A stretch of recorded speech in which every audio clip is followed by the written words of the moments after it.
Ooh, I forgot something in that last video. We were talking about the AutoSum. I gave you a couple ways to do it. You could do it on a single cell, hit the AutoSum button. You could select a range of cells and use the AutoSum.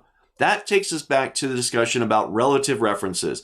Because these are all the same, it's always 5 cells up. It's going to do the exact same thing across each of the ranges. Even that empty one that I did. Remember that how this total here was empty to begin with? And I auto-summed it and it automatically grabbed the top 5 cells. Again, it's all based on that relative reference and using the first one as the example. I'm going to undo that.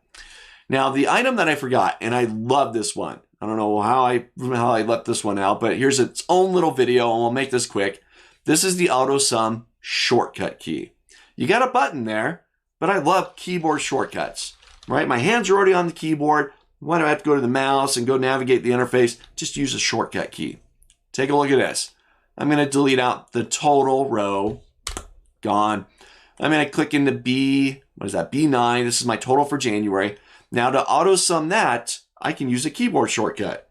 On my keyboard, I'm going to hold down the Alt key, Alt, and then the equals symbol, Alt equals. And that does the AutoSum for me. Alt equals. Hit my Enter key. I'll jump over to the next cell. Alt equals. Does it for me. Super slick, super fast, nice shortcut. Again, Alt equals on my keyboard. If I go to the Formulas tab and I hover my mouse over the AutoSum, it tells me, it says, hey, automatically add it up. Your total will appear out, after the selected cells. But here, it tells me the shortcut as well. Oops, let's get that back. I'm not going to be able to highlight it. It's right there at the top left corner of there. You can see sum, Alt, plus the equal sign. That's it. That's your shortcut key. So try that one out. Get a little practice with it. Still summing, just another approach and a nice, quick, efficient way. Nice shortcut to complete the AutoSum on a range of cells.